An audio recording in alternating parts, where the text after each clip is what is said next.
જય શ્રી કૃષ્ણ ફ્રેન્ડ્સ, ઘરનું ખાણું કિચનમાં આપ સૌનું સ્વાગત છે। તો આજે આપણે બનાવીશું છાશનો મસાલો।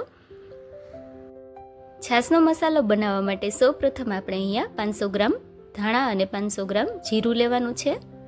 ધાણા અને જીરુંને બંનેને આપણે હવે શેકી લેવાના છે। પહેલા આપણે જીરું શેકી લઈશું।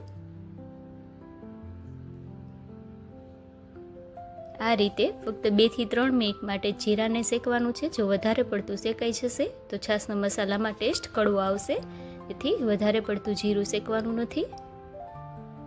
ત્યારબાદ આપણે ધાણા શેકી લઈશું। ધાણાને પણ આપણે 2 થી 3 મિનિટ માટે જ શેકવાના છે।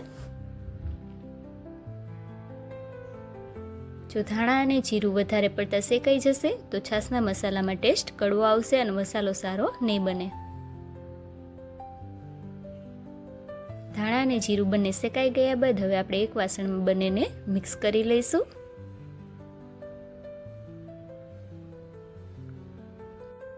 આ રીતે બંનેને સારી રીતે મિક્સ કરી લેવાના છે।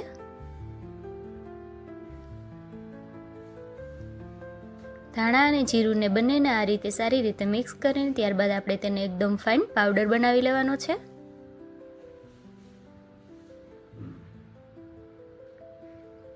ધાણા અને જીરુંને બંનેને આપણે આ રીતે એકદમ ફાઇન પાવડર બનાવી લીધો છે।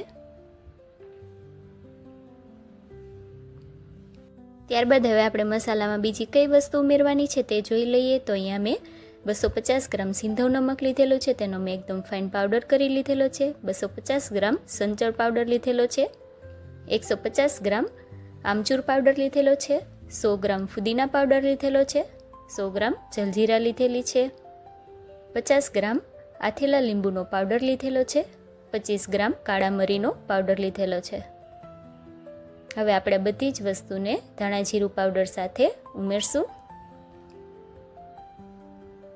સૌપ્રથમ આપણે સંચળ પાવડર ઉમેરશું, ત્યારબાદ સિંધવ નમક ઉમેરશું, ત્યારબાદ આમચૂર પાવડર ઉમેરશું, જલજીરા ઉમેરશું, ફુદીના પાવડર ઉમેરશું, આથેલા લીંબુનો પાવડર ઉમેરશું અને કાળા મરીનો પાવડર ઉમેરશું। બધા જ મસાલાને હવે આપણે મિક્સ કરી લઈશું।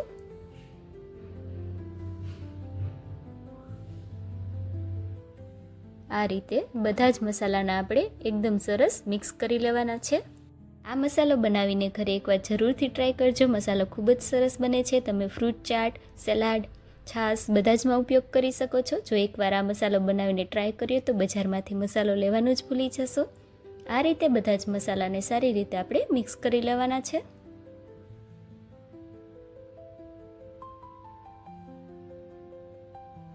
આ રીતે સંચળની નાની નાની જે ગાંગડી રહી જાય તે ના રહે તેના માટે હવે આપણે તેને ઝીણા આંકવાળે ચારણી લઈને તેનાથી ચાળી લઈશું।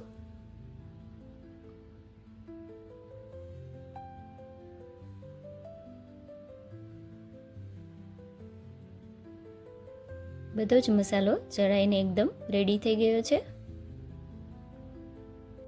તો એકદમ સરસ છાશનો મસાલો બનીને આપણો રેડી થઈ ગયો છે। હવે આપણે તેને એકદમ ઠંડી છાશ સાથે એન્જોય કરીશું। હવે મેં અહીંયા ફૂલ ઠંડી છાશ લીધેલી છે, તેમાં આપણે 2 ચમચી છાશનો મસાલો એડ કરીશું। તમે તમારા ટેસ્ટ પ્રમાણે એડ કરી શકો છો। મસાલાને છાશ સાથે એકદમ સરસ આપણે ચરણીની મદદથી મિક્સ કરી લઈશું। એકવાર આ છાશનો મસાલો બનાવીને જરૂરથી ટ્રાય કરજો અને કમેન્ટ કરજો કે કેવો બન્યો છે।